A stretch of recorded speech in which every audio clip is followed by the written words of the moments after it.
Hello, it's Jay. Let me check in with chapters 11 to 15 of Black Leopard, Red Wolf, which I went out today and I bought the paper copy of it. I'm listening to it on audiobook, but it was like, wow, I'm really enjoying this. I'm probably only computing like 10%, and I want to get it again, but I'll get it in text form the next time. So I went and bought it, and when I went to the checkout, the young woman at the till said, "Oh, have you read any other of his works?" I just picked this one up because the second in the trilogy is coming out, is going to be out shortly, probably is out other places but isn't out here yet.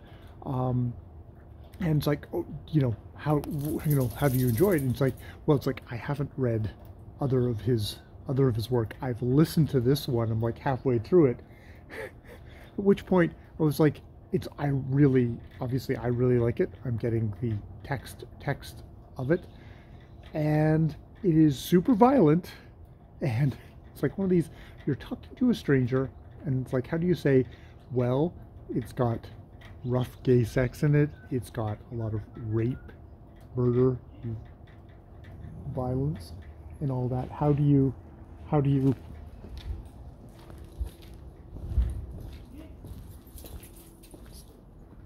hey guys, come on, neighbors out, come on, deal.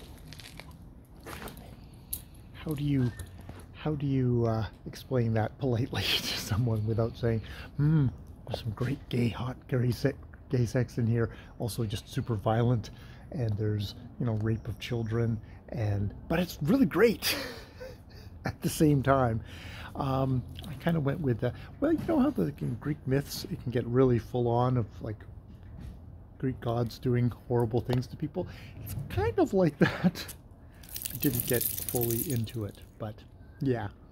So yeah, checking in then with the first chapter, the chapters 11 to 15. They're continuing on their quest. They've gone through the dark woods. They go to the final bits in here. They go into a library. Oh, but first there's the prefect. This guy talking about kind of chemistry. There's this prefect who Tracker really notices the body of it, even as he's really annoying him. It's like he's very annoying, but it's like you can tell it's an annoying in that I want to rip off all your clothes and jump your bones kind of way.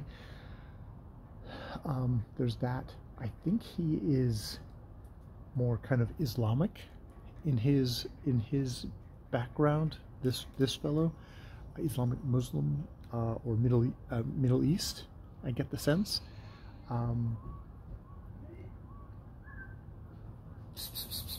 Hey guys. Let's pause for a second. So we get that. We get more kind of delving into. They find a murdered family, and like what the hell's going on there? And like this guy was loved. They end up going to a library, which is kind of cool in itself. There's a librarian there who is like the first person I think that Tracker's not had immediately a kind of a violent or confrontational kind of a thing with.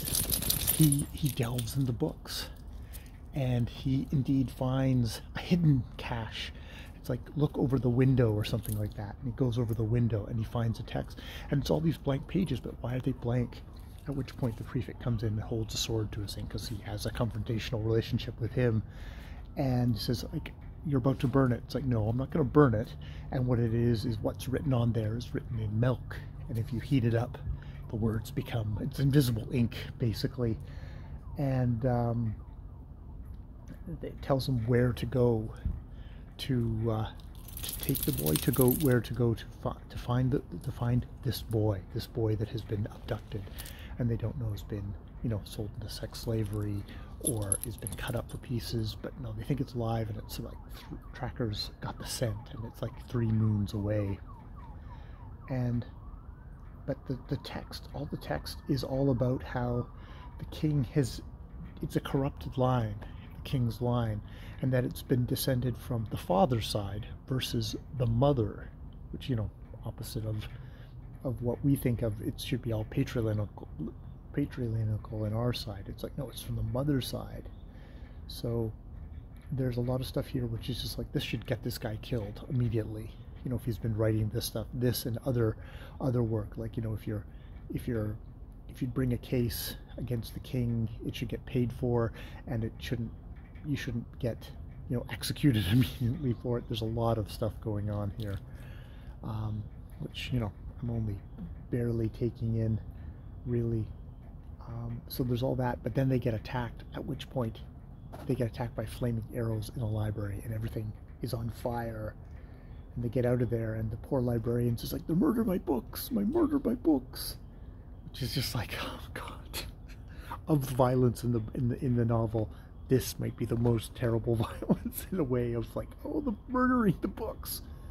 And they're sending basically they've zombified people, or they've taken them over, possessed them, and they're taking them after them. And he hooks up with Zambala, who the woman who he accuses of being a witch. And they run, and there's a door that can be opened, but she can't open it. Only he can open it. He's got these words that he's been taught. And they opens the door, and they go through, and they all go through the door, including this prefect that now seems to be with the thing, Lprd. I don't know where the Lprd is, and, you know, Fuka, because they again fall out.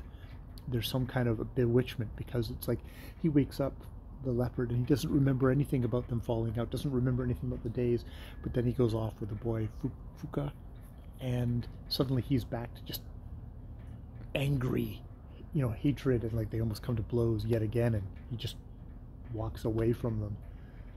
And by the time he comes back after all this stuff, they're gone again. So what's going on there? So yeah, it's a really good book. Me listening to it, though, is totally just like my little introduction, and I'm gonna have to go back and just read it. And I flipped a little bit through the book, and it's got maps and regular illustrations or maps or things in it, which will hopefully help. And also just reading the text will obviously also help. But yeah, I'm really enjoying it. It's really good fantasy, really good literary fantasy, coming from a different point of view, and is just disturbing. And it's like very kind of it's very horror story. Like I say, they zombied the things. Like there's all this horror imagery in here, stuff that is supposed to horrify you and unsettle you. And yeah, really good stuff. All right, I will leave it there. I've been Jay. More videos later.